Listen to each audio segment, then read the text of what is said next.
Keskitytään tässä koulutuksessa erityisesti NAO-robotin fyysisiin ominaisuuksiin, sillä NAO on opetuksessa eniten käytetty humanoidirobotti ja siihen on mahdollisuus myös päästä itse tutustumaan yhä useammassa suomalaisessa oppilaitoksessa. NAO on 58 senttimetriä pitkä ja painaa 5,5 kiloa. Sen kuori on kovaa, iskun kestävää muovia.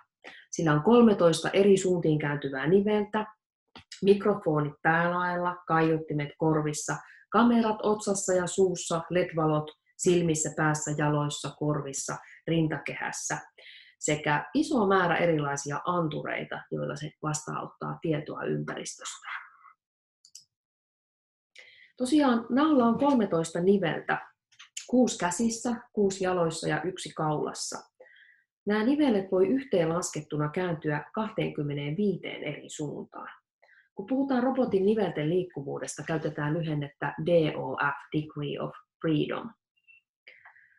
Tavallaan suuntia on 26, mutta lantion nivelet käyttää samaa moottoria.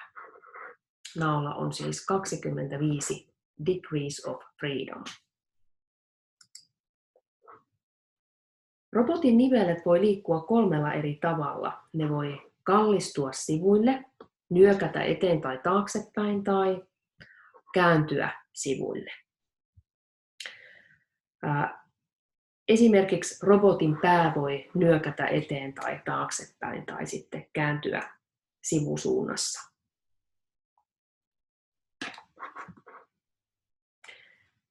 Aktuaattorit on robotin nivelissä sijaitsevia moottoreita.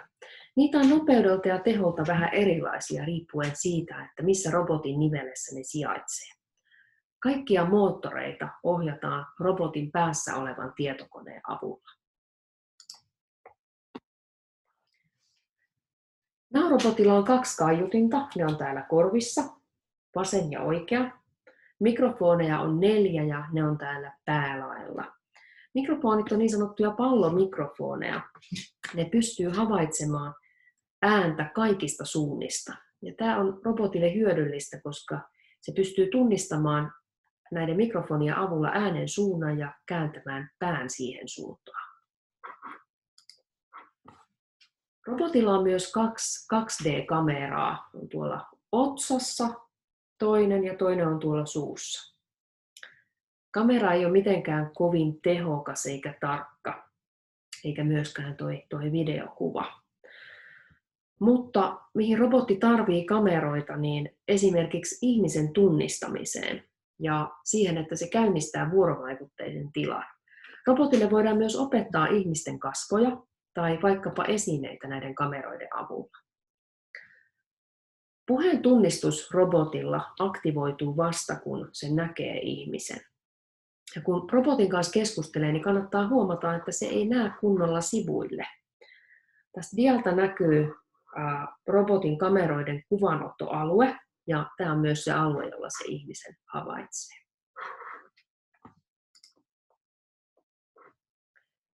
NAO-robotti voi viestiä puhumalla, eleillä, liikkeillä, mutta myös lisäksi LED-valoilla. Robotissa on hyödynnetty LEDejä useassa kohtaa. Silmissä, rintakehässä, korvissa, jaloissa ja päässä. Silmien, rintanapin ja jalkojen ledit on niin sanottuja RGB-ledejä, mikä tarkoittaa sitä, että ne muodostuu punaisen, sinisen ja vihreän värisistä valonlähteistä ja niitä voidaan myös ohjelmoida eri värisiksi. Yhdessä silmässä on peräti 8 lediä, joten silmät voi vilkkua myös monenvärisinä. Tämä rintakehän LED-valo antaa käyttäjälle hyödyllistä tietoa esimerkiksi robotin akun tilasta ja mahdollisista virhetilanteista. Korvien ja pään kosketusnappien ledit ei muuta väriä. Pään kosketusnapin valot on aina valkoiset ja korvien siniset. Antureista vuorovaikutuksen kannalta keskeisimpiä on kosketusanturit, joiden avulla robotti havaitsee kosketuksen. NAO-robotilla on kosketusantureita päässä, siellä on 3 kappaletta, rintakehässä, tämä nappi täällä, käsissä ja jaloissa. Päässä on tosiaan 3 peräkkäistä tuollaista anturia. Siellä on etumainen, keskimmäinen ja takimmainen, taktiilinen anturi. Ja tästä rintakehän kosketusanturista robotti muun muassa käynnistetään, sammutetaan tai laitetaan lepotilaan. Molemmissa käsissä on 3 kosketusanturia, nyt on täällä sivuilla ja sitten täällä päällä. Lisäksi robotin jaloissa, varpaissa on bumper-anturit. Ne on hyödyllinen lisä esteiden havaitsemiseen. Robotilla on myös ultraäänianturit sitä varten, mutta ne on täällä ylhäällä. Ja robotti ei pysty havaitsemaan esteitä, jotka on siellä lattian rajassa, mutta näiden kosketusanturien avulla se pystyy ne huomaamaan. Kosketusantureiden, etenkin pään, käsien ja jalkojen toimintoja voi ohjelmoida myös itse.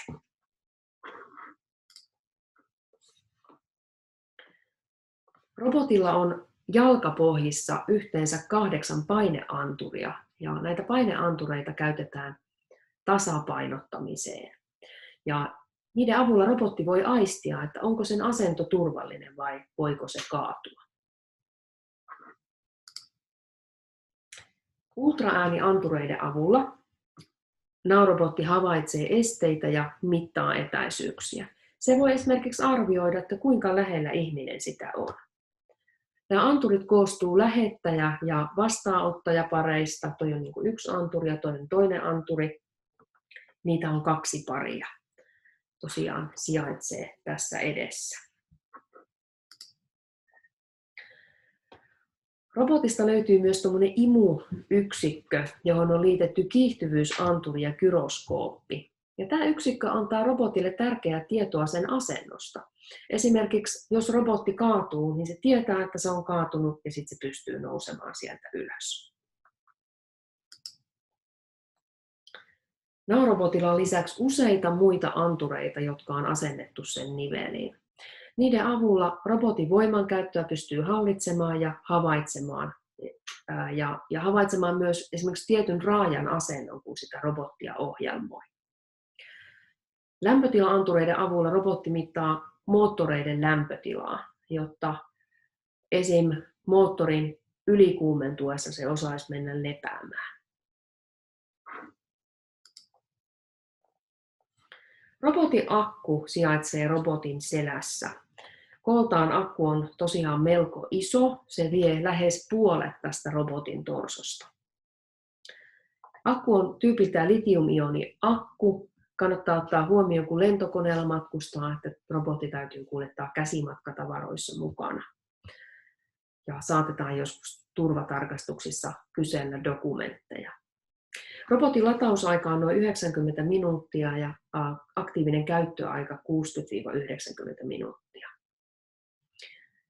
Jos sulla itsellä Now-robotti, niin tässä tulee muutama hyvä vinkki, miten akku kestää pidempään. Muista ladata akku täyteen kerran kuukaudessa, vaikka et käyttäisi robottia. Joskus, jos on pitkiä aikoja käyttämättä, esimerkiksi puoli vuotta, niin se akku saattaa tyhjentyä kokonaan ja silloin joudut hankkimaan uuden akun tilalle. Muuten akkua kannattaa ladata aina silloin, kun robotti kehottaa niin tekemään. Mutta turhaa ei kannata ladata. Ei esimerkiksi kannata jättää yöksi robottia lataamaan. Emolevy on robotin aivot ja ne aivot sijaitsee täällä robotin päässä. Emolevyssä on kiinni prosessori ja muisti ja sen kautta hallitaan kaikkia robotin toimintoja. Siihen on myös tallennettu robotin käyttöjärjestelmä, joka käynnistyy kun robotti laitetaan päälle.